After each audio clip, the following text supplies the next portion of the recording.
I am Julissa, 32 years old. And for my entire life, my father has told me that the cockpit of a fighter jet is no place for a woman, especially a failure of a daughter like me. But the worst humiliation didn't come from him. It came from Mark, my half-brother, the golden boy he treats like royalty. Right in the middle of a crowded briefing room, vibrating with the arrogant energy of 100 of America's youngest pilots at Nellis Air Force Base, Mark pointed a finger right in my face.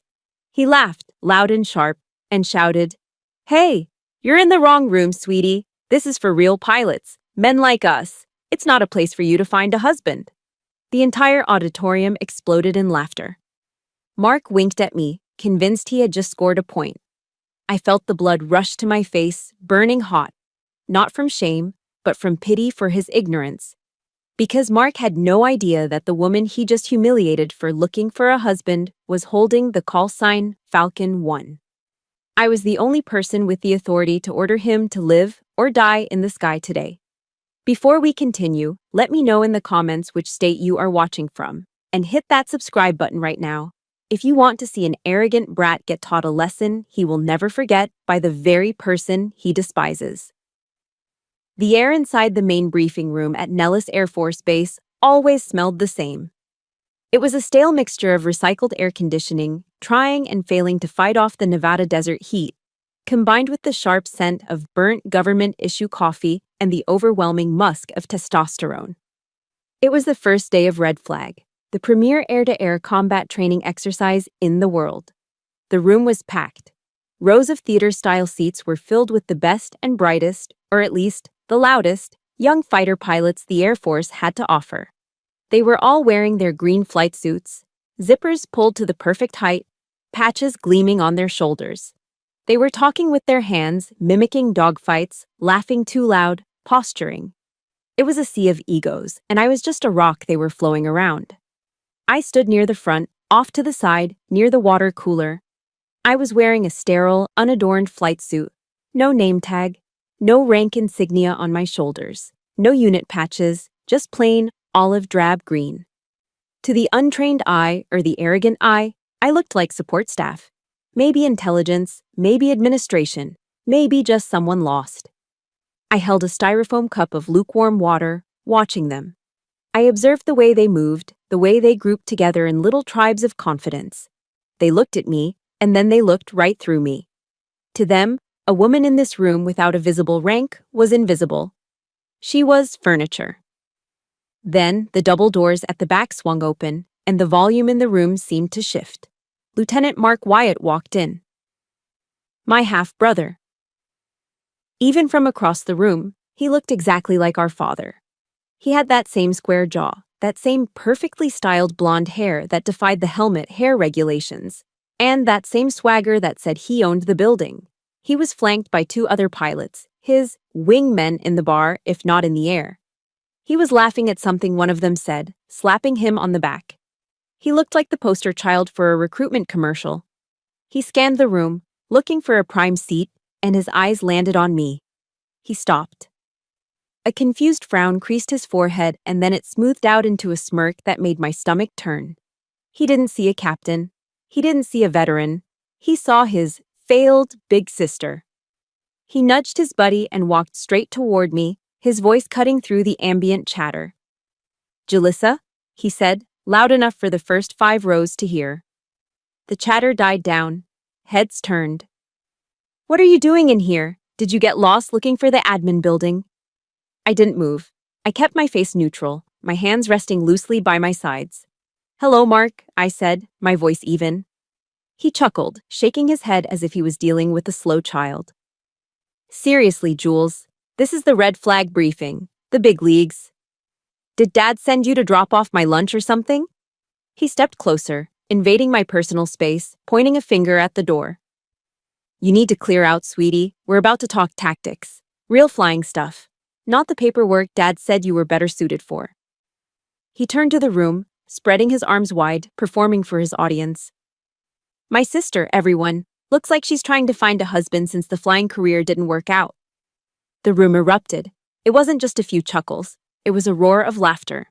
100 men, fueled by adrenaline and pack mentality, jeering at the woman standing alone by the water cooler. Mark winked at me, a cruel, dismissive gesture. "Go on now," he said, waving his hand as if shooing a fly. "Maybe you can grab us some fresh coffee on your way out.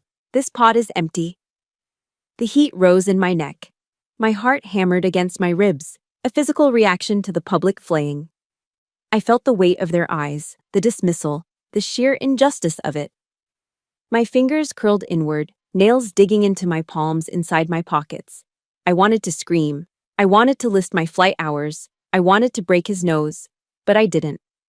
I took a breath, slow and deep, expanding my diaphragm just like I did before a high G turn. I closed my mind to the noise. I remembered the worn pages of my Bible, the verse I'd highlighted in yellow marker years ago, back when I first started flight school and realized how hard this road would be. Proverbs 12:16, I recited in my head, the words forming a shield around my temper. A fool shows his annoyance at once, but a prudent man overlooks an insult. Or in this case, a prudent woman. I unclenched my jaw. I looked Mark dead in the eye. I didn't step back. I didn't look down. I just looked at him with a cold, flat stare that usually unsettled people. But Mark was too drunk on his own ego to notice. "Are you done, Lieutenant?" I asked softly. "Just trying to help you save face, Jules," he sneered. Suddenly, the door at the front of the room, the one reserved for command staff, slammed open. The sound cracked like a gunshot. "Room 10 hut," a voice bellowed. The laughter died instantly. The silence that followed was heavy, suffocating. The sound of 100 bodies snapping to attention filled the air, the rustle of flight suits and the stomping of boots. Mark stiffened, his smirk vanishing, his eyes darting to the front. General Harris walked in. He was a legend in the Air Force, a man with silver hair and a face carved from granite, wearing 3 stars on his shoulders. He didn't look at the crowd. He didn't look at the projector screen. He walked with a purpose, his boots echoing on the linoleum floor. He walked straight toward us. Mark puffed out his chest, preparing to greet the general, a desperate look of "notice me" in his eyes. He started to raise his hand for a salute. "General, I was just..." General Harris didn't even blink at him. He walked right past Mark as if he were a ghost. He stepped directly in front of me. The entire room held its breath. Mark looked confused, his hand hovering halfway up, his mouth slightly open. General Harris stopped. He looked me up and down, his eyes sharp and respectful. Then, slowly, deliberately, the 3-star general raised his hand and rendered a crisp, perfect salute. "Falcon 1, the general said, his voice carrying to the back of the silent room. "The floor is yours. Give them hell." I returned the salute, sharp and professional. "Thank you, General." I dropped my hand and looked at Mark. All the color had drained from his face. He looked like he had just been punched in the gut. His mouth opened and closed, but no sound came out. The realization was washing over him, slow and terrifying. I didn't say a word to him. I didn't need to. I turned my back on him and walked up the steps to the podium, taking my place at the center of the stage. I looked out at the sea of faces, the same faces that had been laughing 10 seconds ago. Now they looked terrified. I picked up the microphone. "Take your seats," I ordered. The sound of 100 men sitting down simultaneously was the only response. "I am Major Julissa Wyatt. My call sign is Falcon 1. I am the Red Air Mission Commander." I paused, letting the silence stretch, letting Mark sweat in it. "And for the next 2 weeks, I am the one who decides if you survive up there." That salute from General Harris felt like a warm sun after a long, cold winter. It was the kind of respect I'd starved for my entire life. But as I stood there on that podium, looking down at Mark's pale, terrified face, my mind didn't stay in the moment of victory. Instead, it drifted back 2 weeks. It went back to the moment that fueled the fire burning in my chest right now. It went back to a dinner table at the Prime Cut, one of the most expensive steakhouses in Las Vegas, where the air smelled of aged beef, expensive cologne, and my father's suffocating expectations. The restaurant was dimly lit, the kind of place where the booths are made of dark mahogany and leather, and the waiters wear tuxedos. We were there to celebrate Mark. Of course. He had just received his slot for red flag, the same exercise I was secretly commanding. But to my family, Mark was the hero, and I was the spectator. My father, Colonel Rhett Wyatt, retired, sat at the head of the table like a king holding court. He swirled a glass of Napa Valley Cabernet, the red liquid catching the candlelight. He looked at Mark with a pride so intense it was almost painful to watch. "To Mark," my father announced, raising his glass. His voice was booming, attracting glances from nearby tables. "The next generation, the one who will finally carry the Wyatt name back into the stratosphere. To the legacy." "To the legacy," my stepmother echoed. She took a dainty sip of her wine, then turned her gaze to me. It wasn't a look of hatred, it was worse, it was pity. A soft, condescending smile that said, "It's okay, dear, we know you tried." I raised my glass of water, I wasn't drinking, and murmured, "To Mark." Mark was beaming. He cut into his bone-in ribeye, cooked perfectly medium rare, juices pooling on the white ceramic plate. "Thanks, Dad," he said, mouth half full. "Wait until you see the bird I'm flying. The F-35 is a beast. The avionics alone, it flies itself practically. I'm going to run circles around those aggressor squadrons." I tightened my grip on my fork. Those aggressor squadrons. He was talking about my unit. He was talking about me. "That's great, son," Dad said, leaning forward. Then, as if remembering social obligation required him to acknowledge my existence, he turned his head slightly toward me. "And you, Julissa, how are things at the office?" He always called it the office, as if I worked in a cubicle filing tax returns. "Actually, Dad," I said, trying to keep my voice steady, "work is intense. We've been developing new tactical scenarios for the Red Air Team, simulating fifth-generation threats using the..." He waved his hand, cutting me off mid-sentence. All right, let's not bore Mark with the administrative details. "It's good you're safe on the ground, Jules. Really." He took another sip of wine, his eyes hardening. "Paperwork is safer for women. Your mother, she never understood that. She always had to push, had to be in the cockpit. And look where that got her." The table went silent. The mention of my mother, who died serving her country, a pilot far better than my father ever was, hung in the air like smoke. He wasn't mourning her. He was using her death to justify his disappointment in me. He was saying, "You are a mistake, just like she was." I swallowed the lump in my throat. "She was a hero, Dad." "She was stubborn," he corrected coldly. Then the mask of the jovial father returned. He reached under the table. "Enough about the past. We have gifts." He pulled out a heavy rectangular box wrapped in velvet.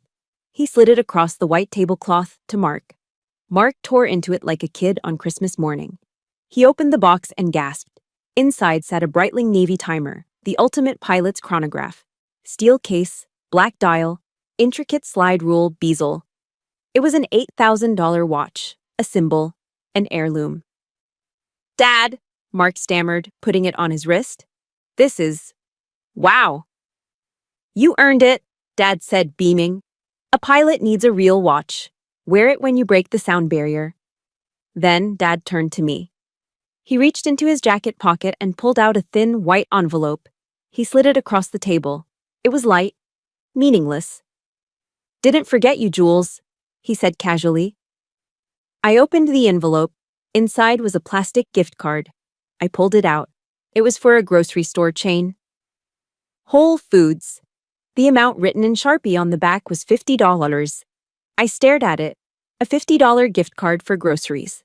The contrast was so violent it felt like a physical slap. $8,000 and a legacy for the son. $50 and a suggestion to go buy milk for the daughter. It wasn't about the money. I made a major's salary. I didn't need his money. It was the message. The watch said, "I believe in your future." The gift card said, "I pity your present." "Thanks, Dad," I whispered, my voice barely audible. "It's practical." "Gotta eat, right?" Mark laughed, admiring his new watch. "Maybe you can buy some of that organic kale you like." This is the moment where I felt something break inside me. It is a pain that is hard to describe unless you have felt it yourself. If you are listening to this and you have ever been the child who was overlooked, the one who was never enough, no matter how hard you tried, I need you to know you are not alone. Please hit that like button right now to show that we are stronger than their neglect. And in the comments, I want you to simply write, "I am worthy." Let's create a wall of support for everyone who has ever received the gift card treatment while someone else got the gold. I couldn't sit there anymore. The smell of the steak was suddenly making me nauseous. The sound of their laughter felt like sandpaper on my skin. "Excuse me," I said, standing up abruptly. "Restroom." I didn't wait for a response. I walked quickly past the other tables, past the happy families and the business deals, and pushed into the ladies' room. It was quiet in there. The floor was black and white tile, pristine and cold. I gripped the edge of the marble sink, my knuckles turning white. I stared at my reflection in the expansive mirror. I looked for my father in my face, but I didn't see him. I saw her. I saw the sharp eyes of my mother. I saw the jawline that didn't know how to quit. I turned on the faucet, letting the cold water run over my wrists. I didn't cry. Crying was for the girl who wanted her daddy's approval. That girl died at the dinner table tonight. They don't know, I whispered to my reflection, the sound bouncing off the tiled walls. They think I'm a secretary. They think I'm weak. I dried my hands on a paper towel, my movements slow and deliberate. I thought about the mission briefing scheduled for 2 weeks from now. I thought about the flight roster I had already approved. I thought about the call sign Falcon 1. I tossed the paper towel into the trash bin. It hit the bottom with a soft thud. "Enjoy the watch, Mark," I said to the empty room. "Because in 2 weeks, time runs out." I straightened my blazer, fixed a loose strand of hair, and walked back out to the dining room. I sat down, finished my water, and watched them celebrate. I didn't say another word. I didn't have to. I knew something they didn't. The check was coming, and eventually, everyone has to pay. That reflection in the restaurant bathroom mirror, the one framed by warm golden light and expensive tile, faded from my mind. It was replaced by a different kind of reflection, one I knew far better. It was the ghostly, pale reflection of my own face staring back at me from a black computer monitor in a windowless room deep beneath the Nevada desert. They called it the Vault. It was a sensitive compartmented information facility, or a CIF. It smelled of ozone, burnt wiring, and the distinct metallic scent of loneliness. There were no windows, no clocks, and the only sound was the low, constant hum of server banks cooling down the massive supercomputers that ran the war simulations. This had been my home for the last 3 years. This was where Jalissa Wyatt died and where Falcon 1 was built from the ashes. It started with the incident. The memory still tasted like copper in my mouth. 3 years ago, I was on the fast track. I was flying F-16s, logging hours, keeping my head down. Then came a routine training sortie with Kyle "Ripper" Vance. Kyle was everything the Air Force loved: loud, confident, and male. During a close formation maneuver, Kyle drifted. He got sloppy. He breached the safety bubble, nearly clipping my wing. To save us both, I broke formation hard, over-G'ing the aircraft and damaging the airframe. On the tarmac, I expected an apology. Instead, I got an ambush. Kyle told the commander I'd panicked. He said I got emotional and erratic in the air. "She just flinched, sir," he said with a shrug, that casual betrayal that men like him practice so easily. Maybe it was that time of the month. The commander didn't check the flight data recorder. He didn't interview the ground crew. He just nodded. It was the old boys club closing ranks. I was grounded pending an investigation that never really happened. I was labeled a flight risk. But the worst part wasn't losing my wings. It was the phone call to my father. I remember standing by the payphone outside the hangar, fighting back tears, explaining that I had been washed out of the squadron. I waited for him to get angry at them. I waited for him to demand justice. Instead, I heard a heavy sigh on the other end of the line. "See?" Rhett Wyatt said, his voice void of surprise. I told you, Julissa. Biology is biology. The cockpit is a pressure cooker. You weren't built for the heat. Come home, maybe we can find you a job in logistics. That, I told you so, broke something in me. But it didn't break me down. It broke me open. I refused to quit. If they wouldn't let me fly with them, I would learn how to kill them. I requested a transfer to the aggressors, the red team, the bad guys, the pilots who studied enemy tactics to train the good guys. It was considered a dead-end job for washouts and misfits. I treated it like a doctorate program in warfare. For 3 years, I lived in the vault. I stopped going to the officers' club. I stopped dating. I stopped eating real meals, surviving on vending machine crackers and lukewarm energy drinks that tasted like battery acid. I worked 18-hour days. I didn't just learn to fly the enemy jets in the simulator. I learned to think like them. I taught myself to read technical Russian so I could understand the Sukhoi flight manuals in their original language. I memorized the radar cross-section of every fighter jet in the U.S. arsenal. I learned their blind spots. I learned that American pilots, especially the young hotshots like Mark, suffered from a specific fatal flaw: arrogance. They trusted their technology too much. They assumed they were invincible. I became a predator. I sat in that dark room, my face illuminated by the blue glow of tactical maps, designing scenarios that were nightmares. I wasn't just a pilot anymore. I was an architect of doom.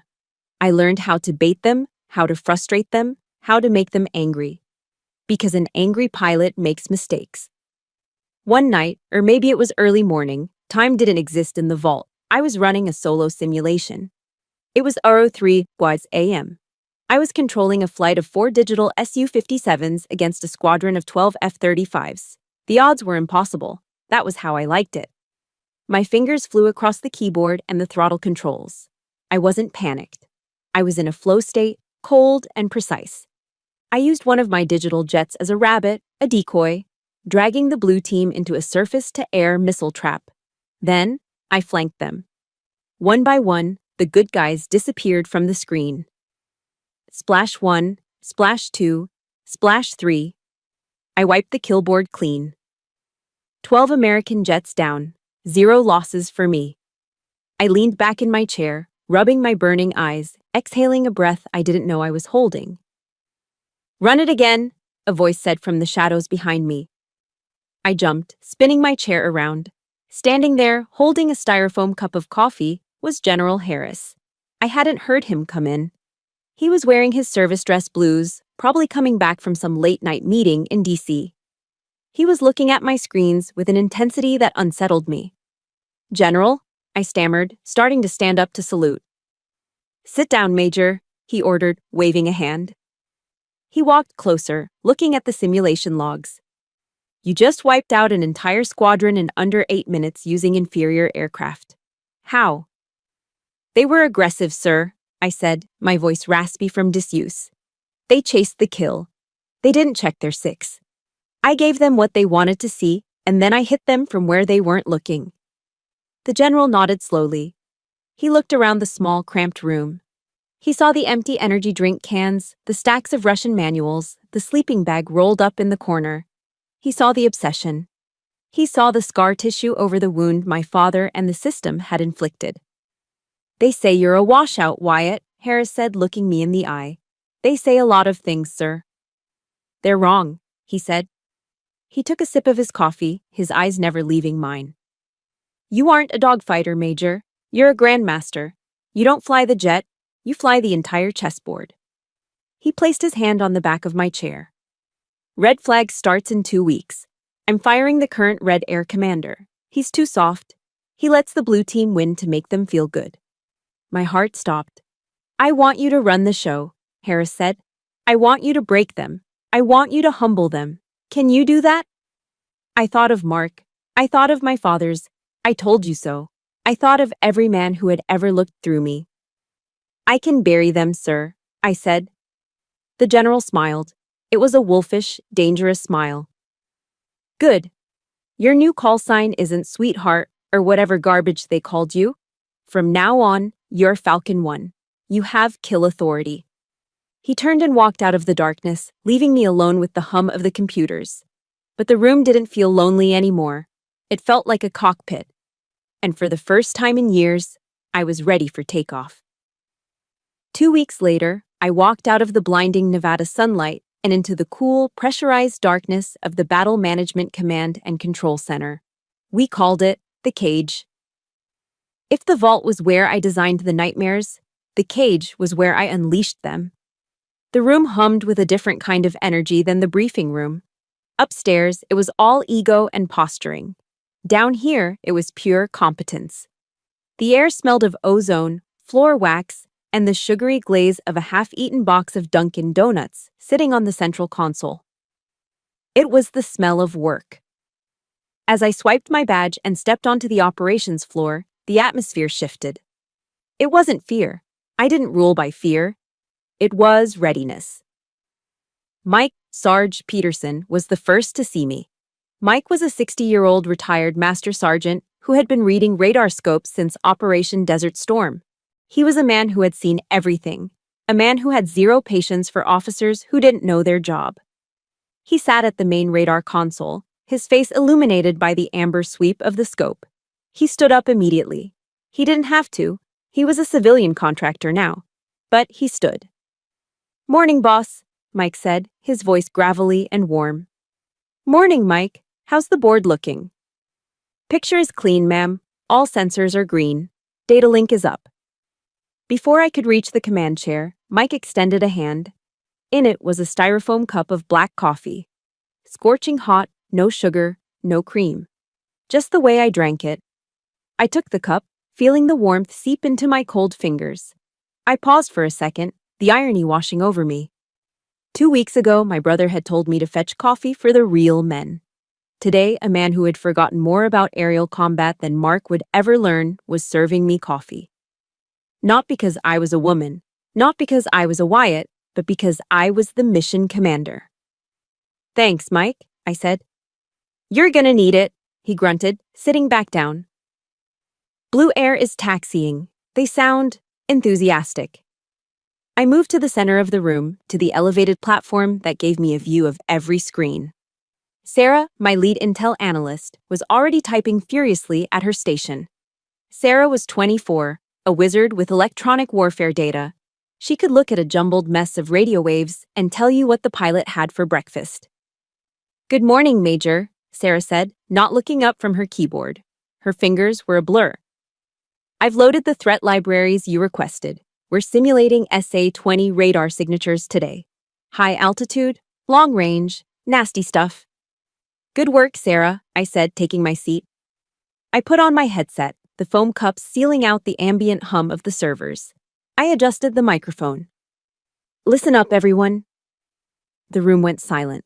Every head turned slightly towards me, every ear listening. "Today isn't just a training sortie," I said, my voice calm but projecting to every corner of the room. "We have 100 young pilots up there who think the F-35 makes them invincible. They rely on their stealth. They rely on their sensors. They think the machine makes the man." I took a sip of the bitter coffee. "Our job today isn't to kill them. Not yet. Our job is to strip them naked. We are going to jam their comms. We are going to flood their scopes with ghost targets. We are going to separate the flight leads from their wingmen. We are going to teach them humility." "Copy that, boss," Mike said, cracking his knuckles. "Humility is my specialty." "Sarah," I asked, "patch me into the blue air frequency, passive monitoring only. I want to hear what they're saying before the fight starts." "Patching you in now," Sarah said. A burst of static filled my headset, followed by the crisp, overly confident voices of the Blue Force pilots. They were chatting on the tactical frequency, a violation of radio discipline, but they didn't care. They were the Wyatts, or at least the team led by one. "Check out that sunrise, boys," a voice said. I recognized it instantly. It was Mark. Even through the digital distortion of the radio, his arrogance was unmistakable. "Looks like a good day for a turkey shoot. I bet the red team is still waking up." "You think they sent the B team today, Viper?" another pilot asked. Viper was Mark's call sign. "Of course it was. Cliché." Mark laughed. "Doesn't matter who they sent. Dad's watching from the observation deck today. I'm gonna bag 3 bandits before lunch. Just stay out of my way and watch the masterwork. My hand tightened around the armrest of my chair. The mention of my father watching, of course he was there. He wasn't there to watch the exercise, he was there to watch Mark's coronation. Sarah turned in her chair, pulling one ear cup away. She looked at me with wide, hesitant eyes. She knew who Mark was. Everyone on base knew the rumors about the Wyatt siblings. Major. Sarah hesitated, her voice dropping to a whisper so the others wouldn't hear. Isn't that your brother? Lieutenant Wyatt? I looked at Sarah. I saw the concern in her eyes. She was worried that I might be compromised. She was worried that I might go easy on him, or worse, that I might let my emotions cloud my judgment. I looked up at the main tactical display. The massive screen on the wall showed the entire Nevada test and training range. To the south, a cluster of blue symbols was pushing north. To the north, my red force, 4 aggressor F-16s painted in black and gray camouflage, were orbiting in a holding pattern, waiting for my command. Sarah, I said, my voice flat, devoid of any warmth, look at that screen. What do you see? She blinked. Blue force, ma'am. 4 F-35s. Exactly, I said. I see 4 aircraft. I see heat signatures. I see radar cross-sections. In this room, Sarah, I don't have a brother. I don't have a father. I have targets. And right now, that lead target is flying sloppy. Sarah straightened up, her expression hardening into professionalism. She nodded once. Understood, boss. Mike, I called out. What's the status of my Red Air flight? Red flight is on station, Major. They're thirsty. Lead pilot is asking for permission to engage. I checked the time. It was 18:10 hours exactly. Rules of engagement are active, I said into the microphone, my voice broadcasting to my pilots in the air and my team in the room. Red lead, this is Falcon 1. You are cleared to commit. Execute Plan Alpha. Separate the leader from the pack. Make him think he's alone out there. Falcon 1, red lead copies. Fights on. On the big screen, the red symbols turned south, accelerating. They moved like a pack of wolves descending on a lost sheep.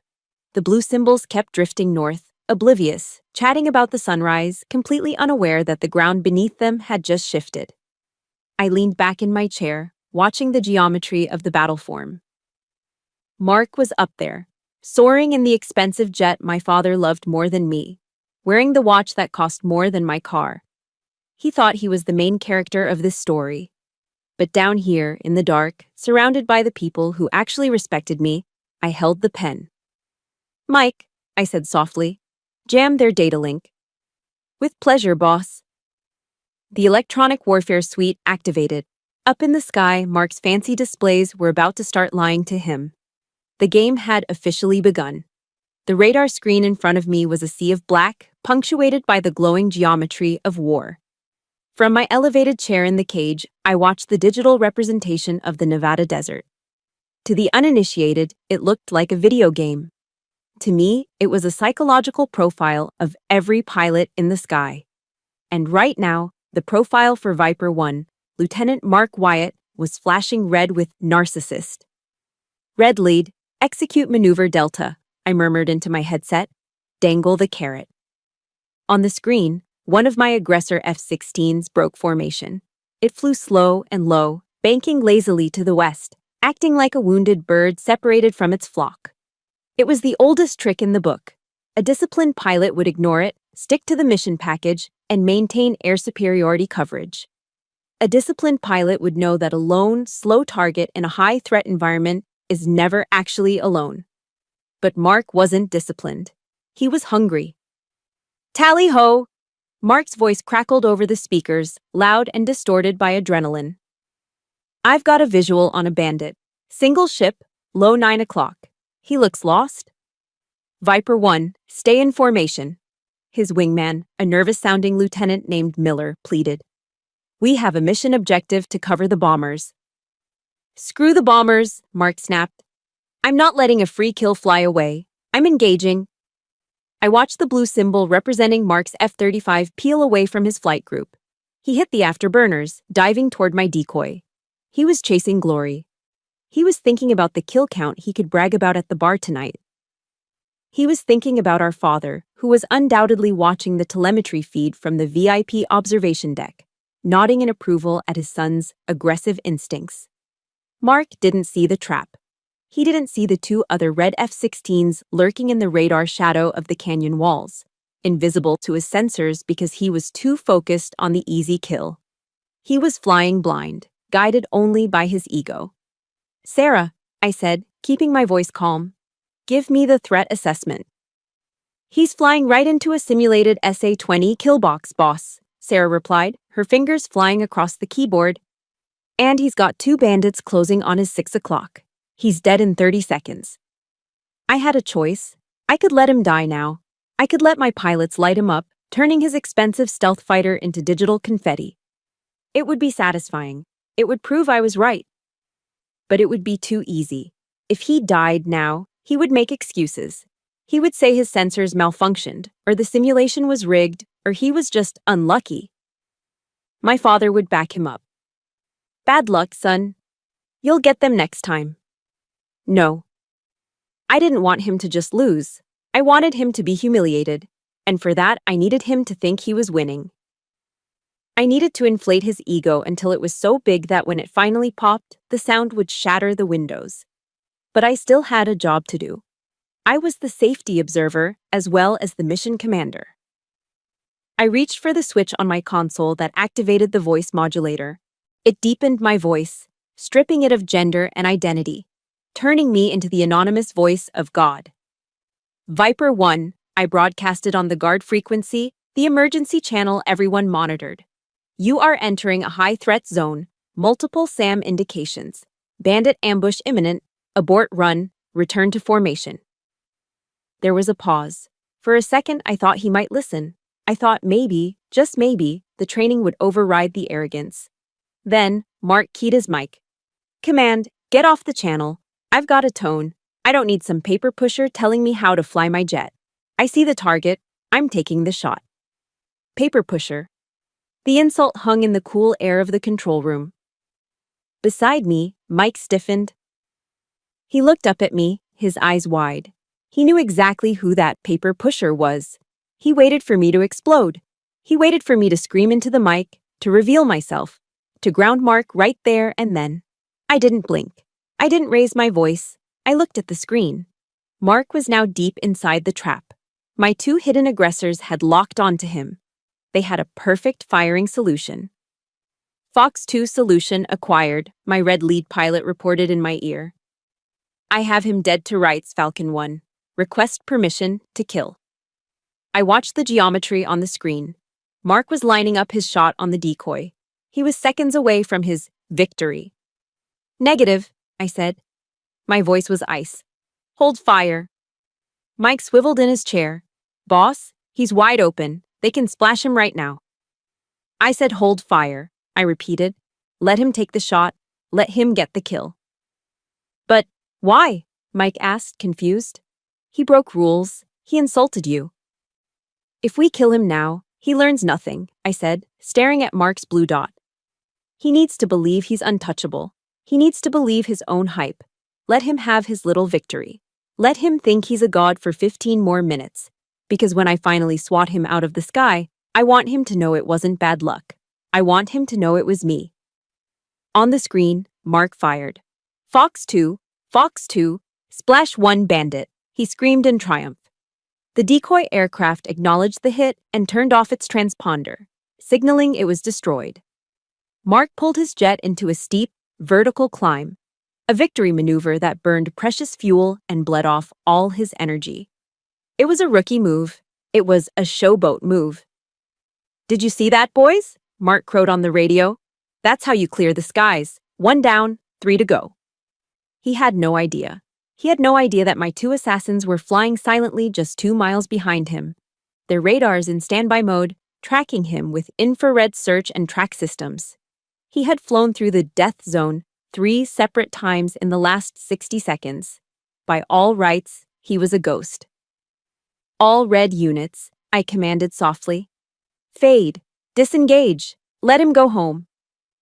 My pilots peeled away, disappearing back into the digital noise. Mark turned his jet toward the base, unaware that he was only alive because I allowed it. He thought he was a predator. He didn't realize he was just a mouse that the cat had decided to play with for a little while longer. "Sarah," I said, taking off my headset. "Save the tape. Save the audio of him refusing the safety order. Save the telemetry showing he was locked up by 3 different missiles." "Saved and encrypted, boss," Sarah said, a small knowing smile playing on her lips. "Good," I said, standing up. "He's going to land now. He's going to walk into that debriefing room like he owns the place. He's going to tell Dad how great he is." I looked at the blank screen where the battle had just raged. "Let him enjoy the sunset," I whispered. "Because tomorrow, I bring the storm." The third day of Red Flag dawned with the kind of violence only the Nevada desert knows how to produce. The sky wasn't blue, it was a bruised purple, heavy with dust and static. The wind was howling across the tarmac at 40 knots, whipping sand against the hangars like buckshot. In the briefing room that morning, the safety officer had been crystal clear. "The weather is marginal. The hard deck is raised to 10,000 feet AGL. If you go below 10,000 feet, you are dead. No exceptions." The hard deck is an imaginary floor in the sky. Below that line, we pretend the ground exists. It's there to keep adrenaline junkie pilots from slamming into mountains while chasing a kill. Violating the hard deck isn't just a rule break, it's a firing offense. But Mark didn't care about safety briefs. He cared about the VIP observation deck. He knew our father, Rhett, was sitting up there with the brass, sipping coffee and watching the telemetry feed. Mark treated the airspace like his personal stage, and today, he decided to improvise. I sat in the cage, my eyes glued to the main scope. The turbulence was bad. Even down here in the bunker, I could feel the tension. On the screen, the data blocks representing the jets were jittering as they fought the crosswinds. "Viper 1, I heard Mark's voice, sounding strained but cocky. "I've got a bandit on my tail, taking evasive action, going vertical." "Negative, Viper 1, his wingman called out. "Watch your altitude. We are close to the floor." I got it, Mark snapped. "Watch this." On my screen, Mark's F-35 inverted. He pulled the nose down, diving straight toward the jagged peaks of the testing range. He was trying to shake Spike, one of my best Red Air pilots flying an F-16. Spike was sticking to him like glue, following him down, waiting for the hard deck alarm to force a reset. "Altitude, Viper 1, I warned over the safety frequency. "You are approaching the hard deck. Level off." Mark ignored me. He kept diving. 9,000 feet, 8,000. He was breaking the rules. He was showing off for Dad. "He's going below," Mike whispered beside me, his knuckles white on the desk. "Spike," I keyed my mic. "Disengage. He's crazy. Pull up." "Copy, Falcon 1. Breaking off," Spike replied. My pilot, Spike, did the right thing. He leveled his wings to pull out of the dive. But Mark didn't pull up. Instead, he pulled a high G barrel roll, a flashy, desperate maneuver right into Spike's flight path. It happened in a heartbeat. The proximity alarms in the cage screamed. The screen flashed a collision warning. On the telemetry, the 2 blue and red dots merged into one. Break right, I screamed into the mic, shattering my own composure.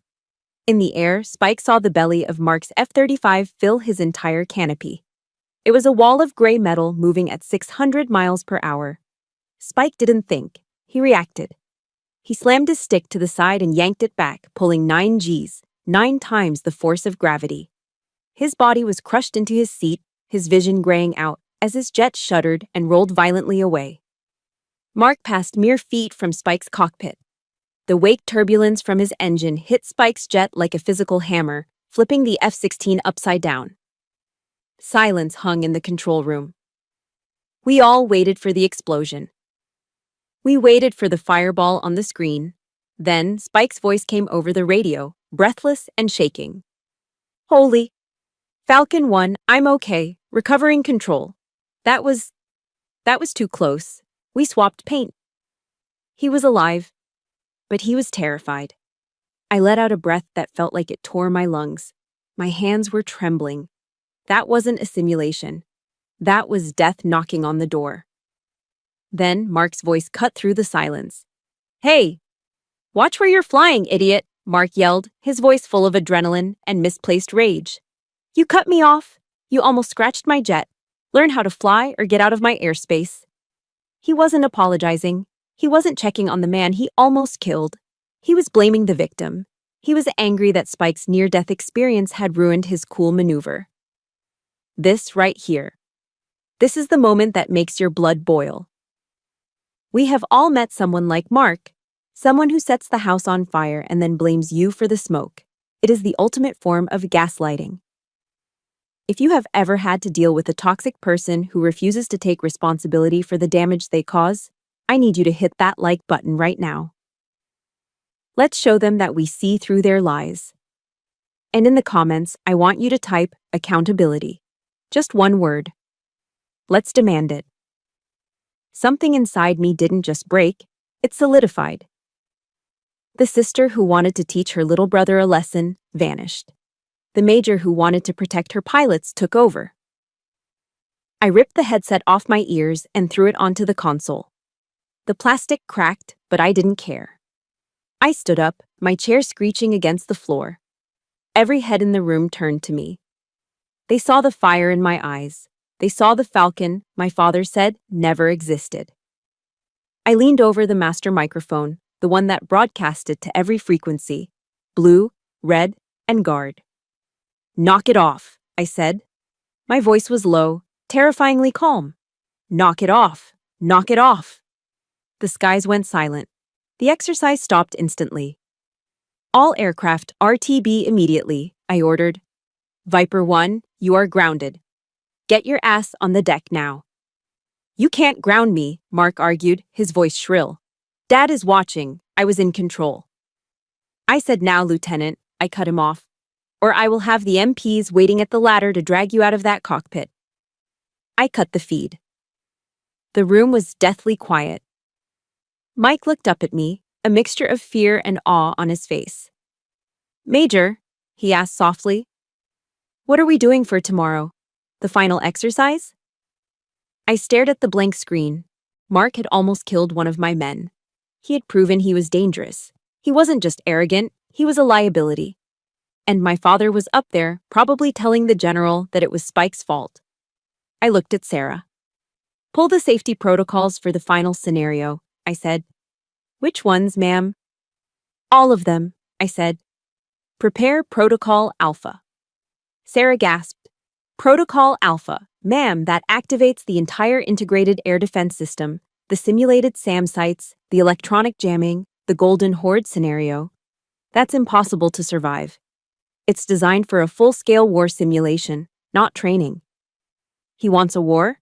I said, picking up my broken headset. "He wants to be a hero?" "Fine." I walked toward the door. I needed air. I needed to prepare. "Tomorrow," I said, looking back at my team, "we don't teach. Tomorrow the sky falls. Activate everything. I want the desert to burn." "Yes, ma'am," Mike whispered. I walked out of the cage. Mark thought he was flying against a sister who wanted his respect. He was wrong. Tomorrow, he was flying against Falcon 1. And Falcon 1 didn't have a brother. She only had prey. The sun hadn't even breached the horizon over the Sheep Range Mountains when my phone vibrated against the center console of my truck. It was 06 hours. The air outside was cool, that deceptive desert chill before the heat turned the tarmac into a frying pan. I stared at the screen. The caller ID read, "Dad." I picked it up, staring at the Nellis flight line through my windshield. The F-16s and F-35s were silhouettes against the purple dawn, sleeping beasts waiting to be woken up. "Major Wyatt," I answered, keeping my voice professional. "Julissa," my father's voice boomed, skipping any pleasantries. He sounded chipper, probably already on his second cup of coffee at the casino hotel. "I'm heading to the observation deck with General Harris in an hour. Big day today, the final sortie." "It is," I said, my grip tightening on the steering wheel. "Mark is flying lead again." "Exactly," Rhett said, his tone shifting to that confidential, patronizing frequency he used when he wanted a favor. Listen, I know yesterday was bumpy. Mark told me about the turbulence. He said that aggressor pilot cut him off. Dangerous flying by your team, Jules. You need to rein them in. I almost laughed. It was a dark, bitter sound that got stuck in my throat. Mark had nearly killed a man, violated a hard deck safety order, and screamed at a superior officer. And in Rhett Wyatt's world, it was my team's fault. It was always someone else's fault. Is that what he told you? I asked. The point is, Rhett bulldozed over me. Today needs to be flawless. The general is deciding on the final roster for deployment. I want you to make sure your brother shines today. Don't throw any curveballs. Give him a standard scenario. Let him look good. For the family name. He wasn't asking me to do my job. He was asking me to fix the game. He was asking me to betray my uniform to prop up his ego. I looked at the black flight bag sitting on the passenger seat. Inside was my helmet. Don't worry, Dad, I said, my voice dangerously calm. I promise you. Today I'm going to give Mark exactly what he deserves. That's my girl, he said, relief washing over his voice. He thought I was capitulating. He thought I was the obedient daughter again. I knew I could count on you. We'll grab dinner after. Steaks are on me. I hung up. I didn't tell him that he wouldn't have an appetite for steak by the time I was done. I walked into the facility, bypassing the coffee mess and heading straight for the server room. Sarah was already there, looking pale. She had seen the flight plan. Boss, she said, standing up as I entered. I did what you asked. I accessed the threat library. Show me, I said, leaning over her shoulder. On the screen was the electronic warfare profile for the day's mission. Usually we projected simple radar signatures, MiG-29s, Su-27s, standard threats. I reprogrammed the DRFM jammers, I said, pointing to the code. We aren't just jamming them today, Sarah. We're gaslighting them. I had designed a ghost protocol. The system would take the radar signals from Mark's F-35, capture them, modify them, and shoot them back at him. His scope would show 4 enemy bandits surrounding him. But when he turned his head to look, the sky would be empty. Then, when he relaxed, the real bandits would strike from his blind spot. This is evil, Major, Sarah whispered, but there was awe in her voice. He trusts his sensors more than his eyes. This will cripple him. That's the point, I said. He thinks the machine makes him a pilot. Today, the machine lies. I left Sarah and marched to the locker room. The smell of stale sweat, boot polish, and Nomex filled the air. My team was already there. 4 of the best pilots in the Air Force, wearing the red-starred patches of the aggressor squadron. Spike was sitting on a bench, lacing up his boots. He looked up when I walked in. There was a bruise on his neck from the G-force of yesterday's near miss. The room went silent. Listen up, I said, standing in the center of the room. Today is Protocol Alpha. But I have specific rules of engagement for the lead blue fighter, Viper 1. The pilots exchanged glances. They hated Mark. They wanted blood. We don't kill him quick, I ordered. If you get a lock on him, don't take the shot immediately. I want you to peel away his wingmen first. Pick them off one by one. Force him to watch his team die. Isolate him. We're going to leave him all alone out there, Spike said, a grim smile forming. Exactly, I nodded. I want him stranded in the middle of the desert with 4 bandits circling him. I want him to feel the panic. I want him to understand that without a team, he is nothing. And who takes the kill shot, boss? Spike asked. You want me to finish him. I shook my head. I walked over to my locker, the one I hadn't opened in 3 years. I spun the combination lock. Clack, clack, clack. No, I said, pulling the metal door open. You just heard the sheep. The wolf is eating today. Inside the locker hung my G-suit. It was olive drab, heavy with zippers and air bladders designed to squeeze my legs and keep the blood in my brain during high G maneuvers. Next to it was my helmet, the visor dark and scratched from 1,000 hours of combat training. I took off my service uniform jacket. I unbuttoned my shirt. I stepped into the G-suit, the familiar sound of heavy zippers closing around my legs, feeling like I was putting on armor. I tightened the Velcro straps around my waist. I pulled on my combat boots, tying the laces tight enough to cut circulation. For the last 2 weeks, I had been the voice in their ear. I had been the paper pusher my brother mocked. I had been the dutiful daughter sitting in the dark. Not today. I grabbed my helmet bag and turned to my team. They were staring at me. They had never seen me suit up. They knew me as the strategist, the architect. They had forgotten that before I was a commander, I was a killer in the cockpit. "Let's go," I said. I pushed open the heavy steel doors and stepped out onto the flight line. The heat hit me instantly, a wall of dry, dusty air. The sound was deafening. The whine of auxiliary power units, the roar of jet engines turning over, the smell of burnt kerosene. There it was. My jet. An F-16C Block 30. But it wasn't painted in the standard Air Force gray. It was painted in the Wraith scheme, black and dark blue splinter camouflage, designed to mimic the Russian Su-57. It looked aggressive. It looked mean. I walked around the aircraft, running my hand along the cold metal of the leading edge flap. I checked the landing gear. I checked the missiles, inert training rounds, but they would register as real kills in the computer. I climbed the ladder. The cockpit was tight, smelling of old sweat and avionics.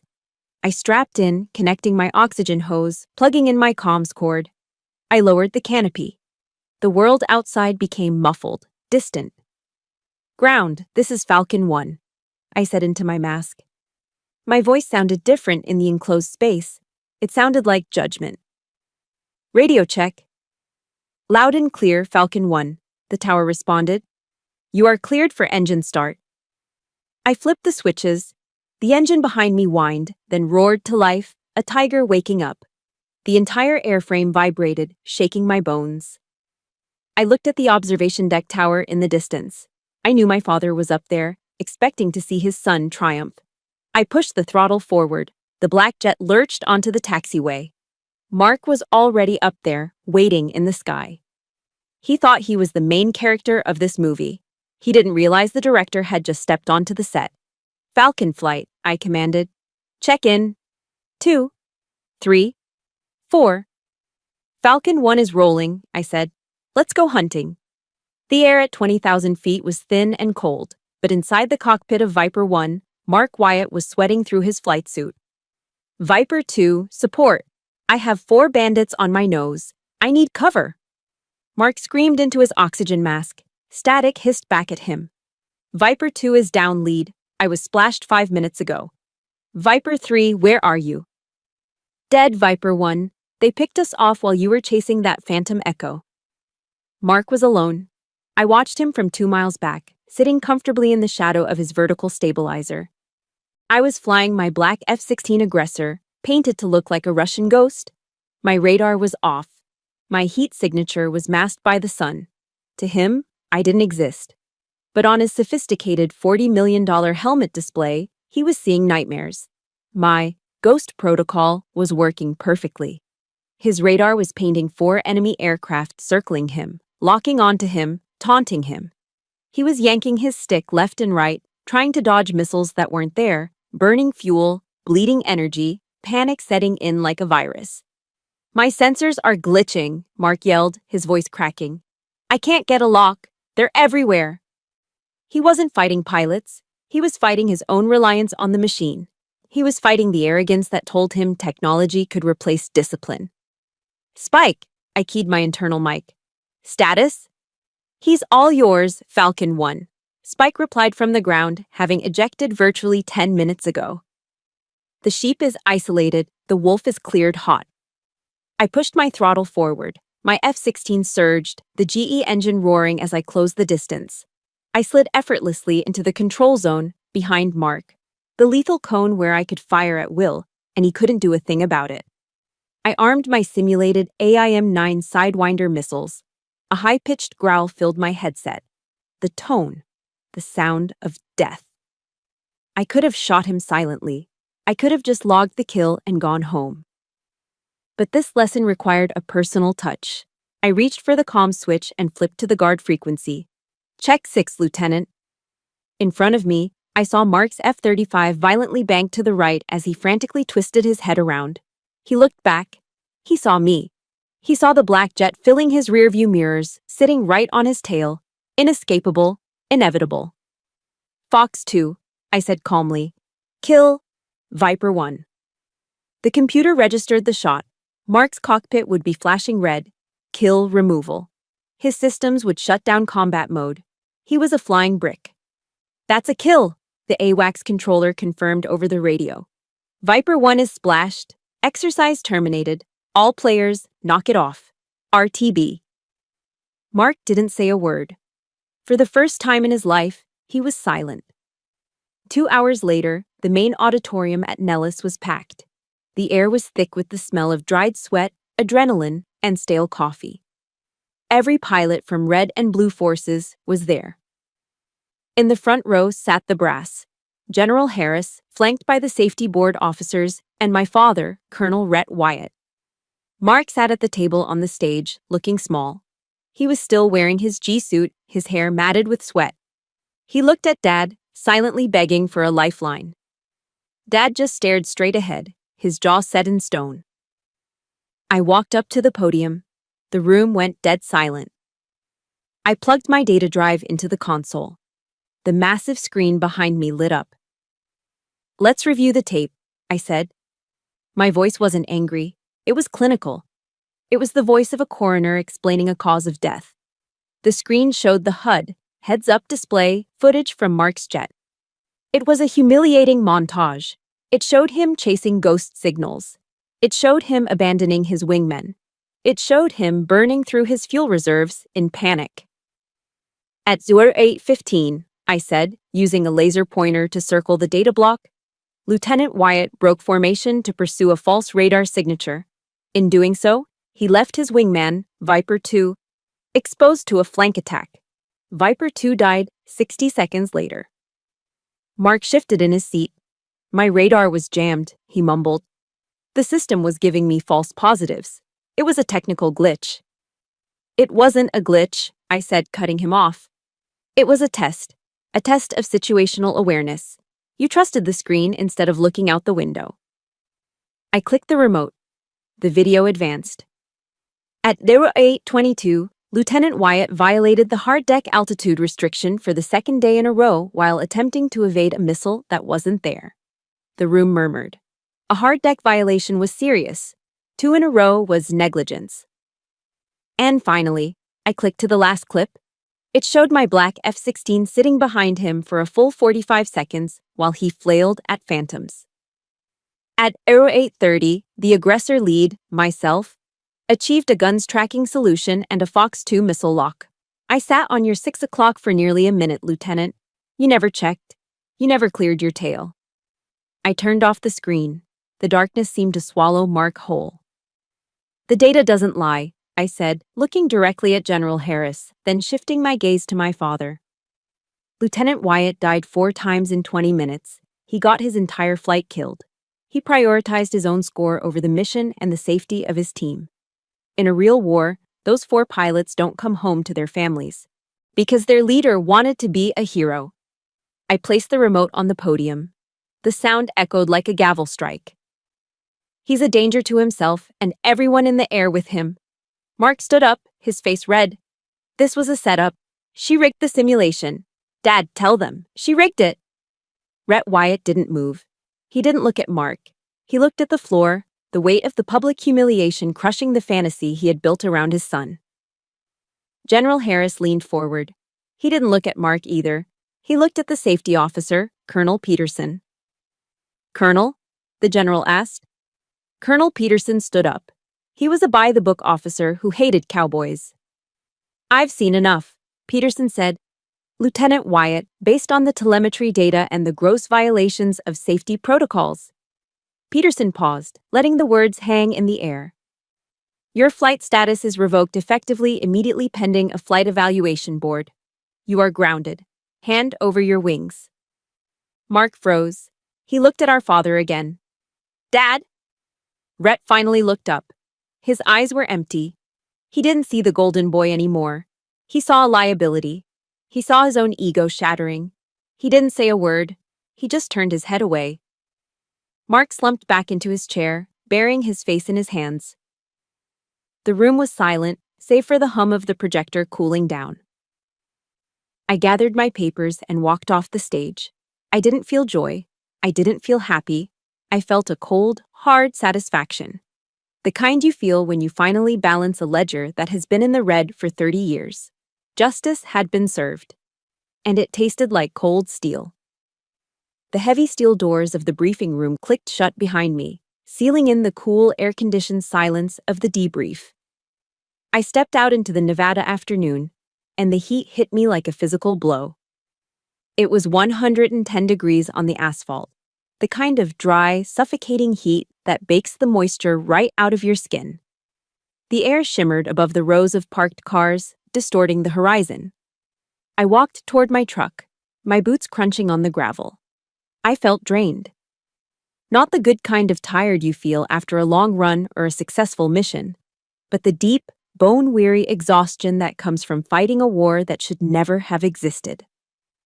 I just wanted to go home, take a shower, and wash the day off. But as I rounded the corner of the lot, I saw him. Rhett Wyatt was leaning against the hood of my pickup truck. He was still wearing his immaculate blazer, but the heat had finally gotten to him. Sweat was beading on his forehead, and his face was flushed a dangerous shade of crimson. He wasn't pacing, he was waiting. Like a predator waiting for the prey to break cover. I slowed my pace, but I didn't stop. I put my sunglasses on, shielding my eyes. It was a small barrier, but it was mine. "You look happy," Rhett spat out as I got within earshot. He pushed himself off the hood of my truck, blocking the driver's side door. "I hope you're proud of yourself." I stopped 3 feet away from him. "I'm not happy, Dad, and I'm not proud. I'm just doing my job." "Your job," he laughed, a harsh barking sound. "Your job was to support your brother. Your job was to help him secure his legacy. Instead, you humiliated him. You humiliated me." He took a step closer, invading my personal space. His finger jabbed the air toward the building behind us. "You rigged that simulation, Jalissa. Don't lie to me. I saw what you did. You programmed those ghosts. You set him up to fail because you couldn't stand seeing him succeed. You're jealous. You've always been jealous of him because he's the natural, and you're just you." I looked at this man I had spent 32 years trying to impress. This man whose approval I had chased across 3 continents and through 2 combat tours. And suddenly, looking at him sweating in the parking lot, ranting about his own ego while his son's career lay in ruins, the illusion finally shattered. I didn't feel angry anymore. I felt nothing. A verse from the Bible floated into my mind, clear as a bell. Matthew 7:6. "Do not give dogs what is sacred. Do not throw your pearls to pigs. If you do, they may trample them under their feet and turn and tear you to pieces." For years, I had been throwing my pearls, my achievements, my love, my loyalty, at his feet, and he had trampled them every single time. It wasn't because I wasn't good enough. It was because he didn't know the value of pearls. I took a deep breath, inhaling the scent of hot tar and sagebrush. "I didn't humiliate him, Dad," I said, my voice steady and low. "You did." "Excuse me?" he sputtered, his eyes bulging. "You humiliated him by making him believe he didn't have to work for anything," I continued, cutting him off. "You gave him a watch instead of a work ethic. You taught him that rules were for other people. And today, the real world finally hit him." "He's a Wyatt," Rhett shouted. He deserves to be alive," I snapped, my voice rising for the first time. The force of it made him flinch. "Do you have any idea what happened up there? He died 4 times, Dad. 4 times. If those were real missiles, if that was a real war over the Pacific or the Middle East, Mark wouldn't be sitting in a debriefing room right now." I stepped closer to him, removing my sunglasses so he could see the absolute conviction in my eyes.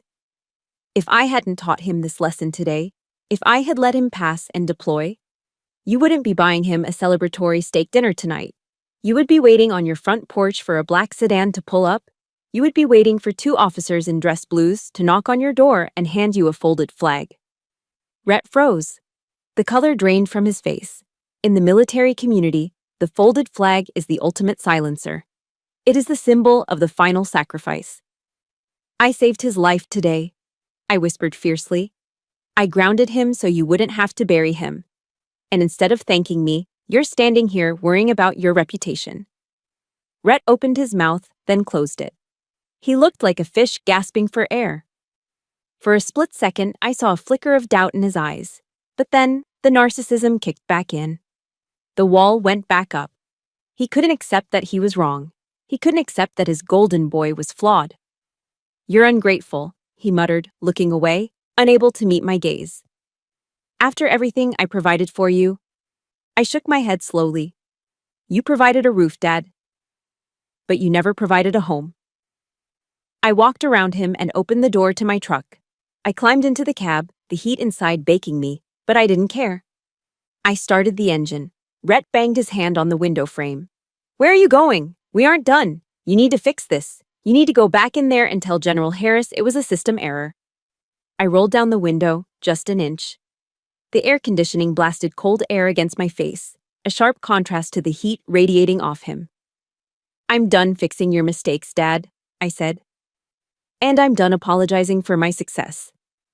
If you drive away, he threatened, pointing a shaking finger at me, don't expect a seat at Thanksgiving. Don't expect anything from me. I haven't expected anything from you since I was 10 years old, I said. Do not call me Dad. Do not call me until you learn how to respect this uniform. And the woman wearing it. I didn't wait for his response.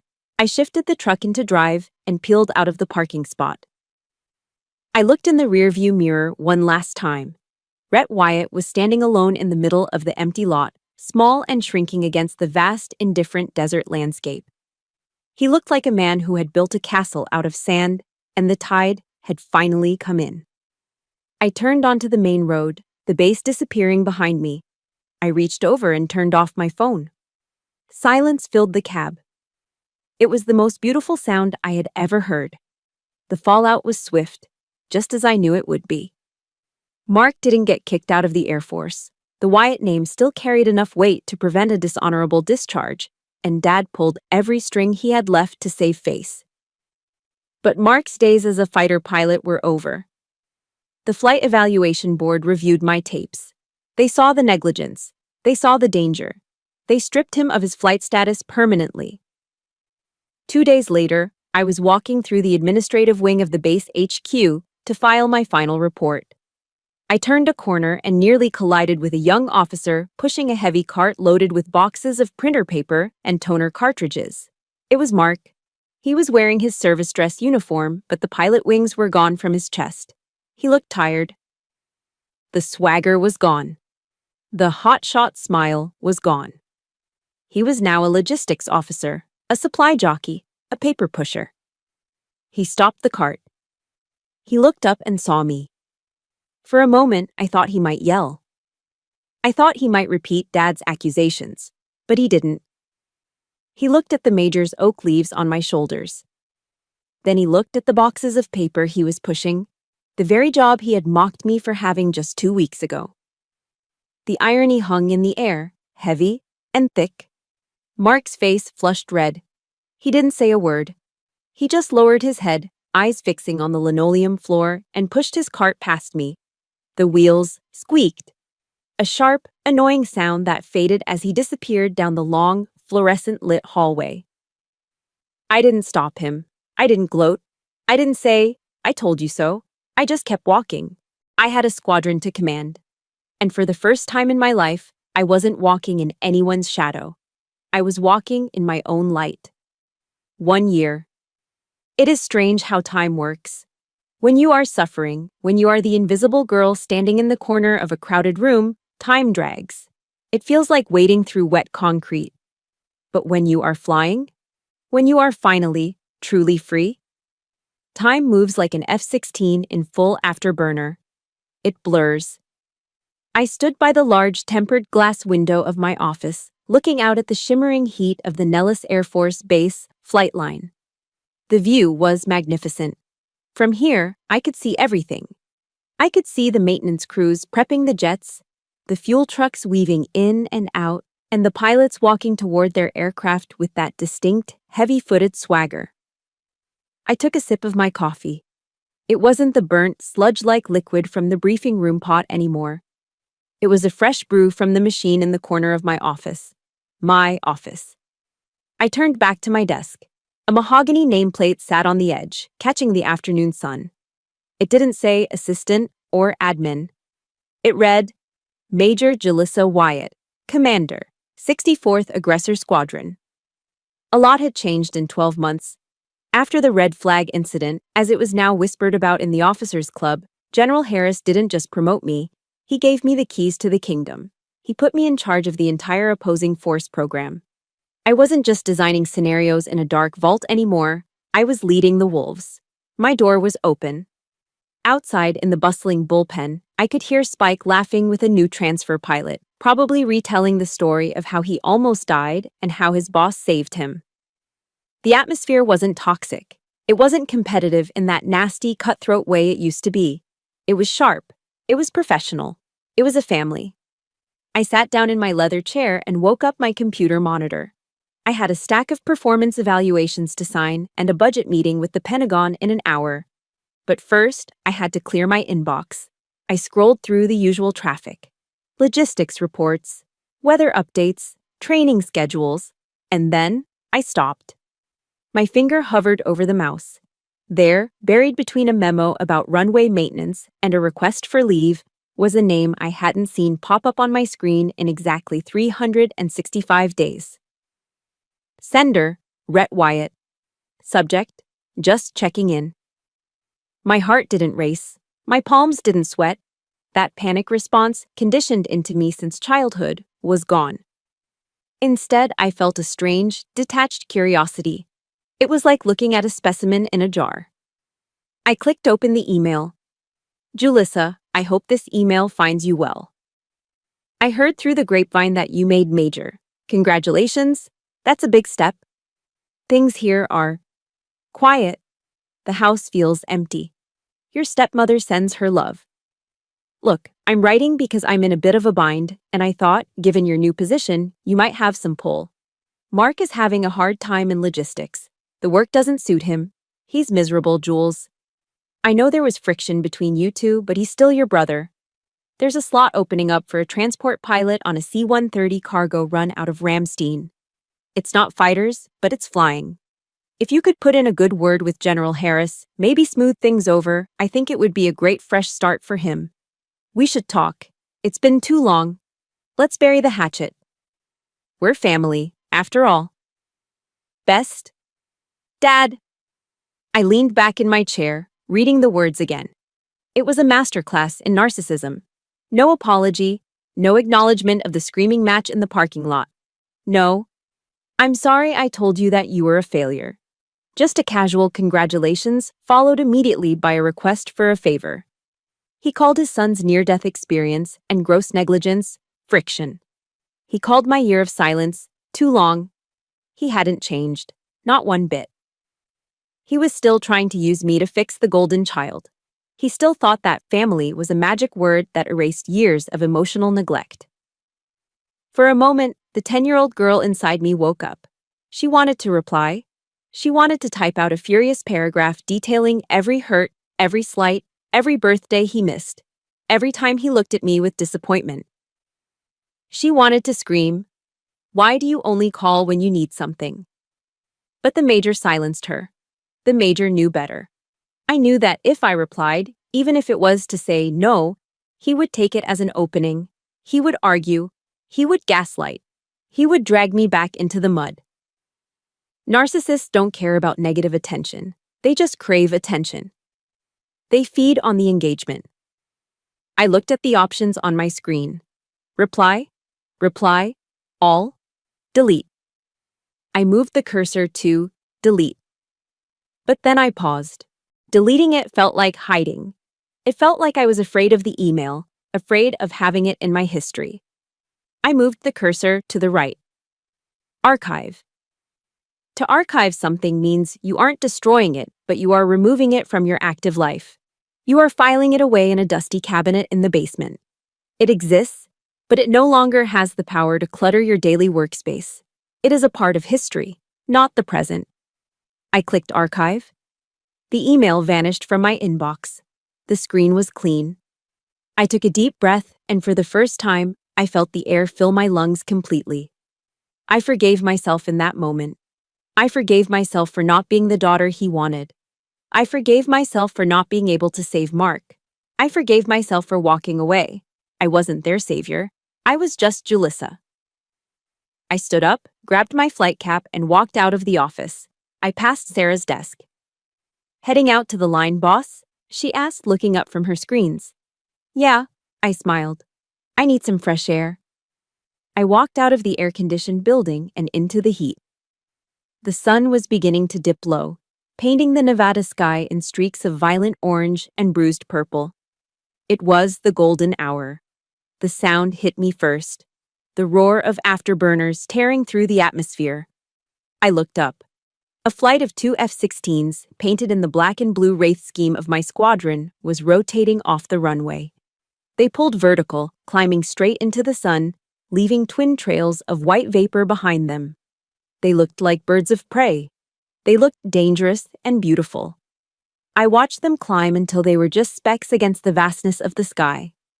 My father used to tell me the story of the phoenix, the bird that burns and rises from the ashes. He told it to Mark, saying it represented resilience. He never told it to me.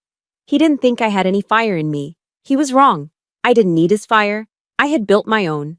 I had burned down the life they tried to force me into, the life of a secretary, of a spectator, of a disappointment. And I had risen from those ashes not as a daughter, but as a commander. The wind whipped at my hair, smelling of jet fuel and sage. I closed my eyes and listened to the roar of the engines. It was the sound of my heartbeat. It was the sound of my life. I was 33 years old.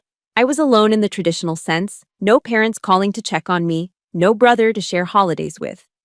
But standing there on the tarmac, surrounded by the thunder of freedom, I had never felt less lonely. I opened my eyes and looked at the horizon, where the mountains met the sky. "I am Julissa Wyatt," I whispered to the wind. "And I am not his daughter anymore." I watched the jets disappear into the clouds. I am Falcon 1. I turned around and walked back toward the hangar, ready for the next mission.